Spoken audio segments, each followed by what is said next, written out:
тебя зовут? Меня Стих умеешь рассказывать? Есть у тебя? Давай, крымский, английский, русский подойдет, любой.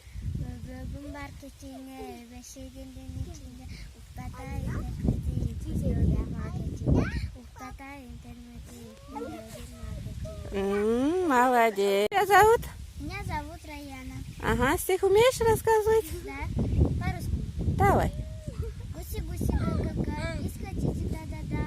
Вы летайте, нет-нет-нет, почему серый волк под горой не пускает нас домой?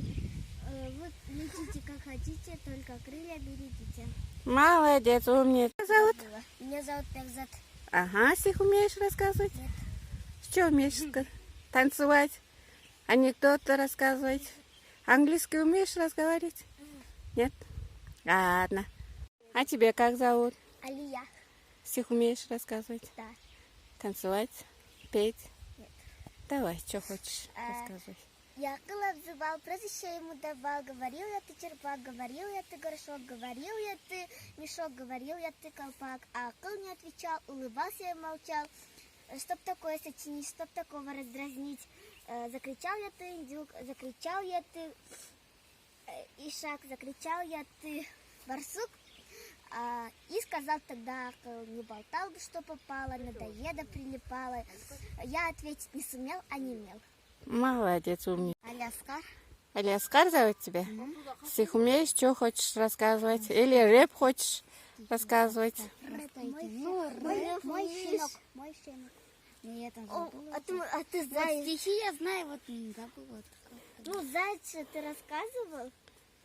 Барабанщик. Давай, Ну, рассказывай. барабанщик, барабан, да-да-да. Я не знаю, что там. Стоп. Куда? Это Стихи какие были? пересказ.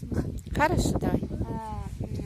У одной женщины было 3 детей. Выросли они, вышли они замуж и ушли в другие города. И однажды мать пришлось ей умирать. И хотела она поговорить с детьми напоследок. Позвала она свою белку, чтобы она сообщила им. Спела белка, подошла к большой дочери и говорит: быстрее иди к матери, она тебе там ждет. Ну, она сказала: я бы пошла, но у меня тут надо тарелки вымыть, немножко попозже. И белка говорит: ну не мой свои тарелки. И она превратилась в черепаху, старшая дочка, и вышла она из дома медленно.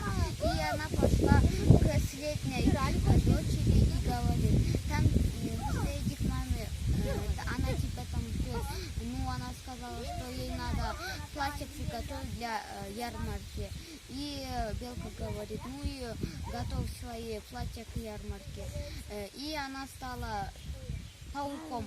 И подошла она к младшей дочери и говорит: как она сказала, она даже не вымыла руки и пошла быстренько к матери. Сказала мать добрые слова, чтобы она жила долго и все ее любили. И так и было, когда она постарела. Молодец, умник. Тебя зовут? Байсеида. Байсеида. Что хочешь нам рассказывать? Пересказ. Давай. Филиппов. Был мальчик, звали его Филиппов. И однажды он взял шапку и пошел в школу. А мать сказала: куда ты, Филиппов, в школу идешь? Тебе и туда еще нельзя, ты мал для школы. Угу.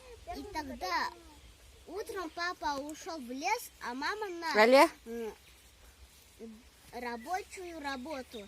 И когда Филиппов остался один дома с бабушкой, бабушка уснула в печке, а Филиппов взял шапку и пошел в школу. Школа была очень большая. Нормально, И хорошо. когда он шел, сзади его были 2 собак. И тогда они его не трогали. Ну, когда жук пролетел через головы, за ней бежала большая собака и волк. И тогда Филиппок осмелился с страхом и побежал. И он споткнулся и упал. И тогда мужик пришел и сказал: куда ты пошел, Филиппок? И тогда он пошел в школу и открыл дверь. И он встретил бабу, что она с ведром идет в школу, чистить школу. И Филиппок, когда открыл дверь, учитель сказал: кто ты, Филиппок? Раз ты не будешь отвечать, иди домой. А тогда Филиппок заплакал, а учителю жалко стало его. И он по голове погладил и сказал из ребят: кто этот мальчик, кто он?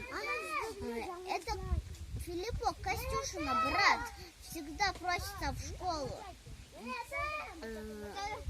А мать-то не пускает его в школу. И тогда учитель сказал Филиппоку: дай, мать я твою попрошу, чтоб в школу пускала. И тогда учитель у него спросил: а ты знаешь буквы?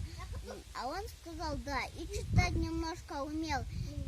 И тогда учитель сказал: а ну присоедини свое имя. И тогда Филиппок сказал: хве и хви, ле, пок. Все засмеялись, а учитель сказал: молодец. А кто тебя так учил-то читать и писать? И Филиппок осмеялся и сказал: это Костюша, мой брат. Ух, какой я ловкий. В школу уже буду идти до конца года. И тогда он начал с ребятами ходить в школу. Молодец, умница.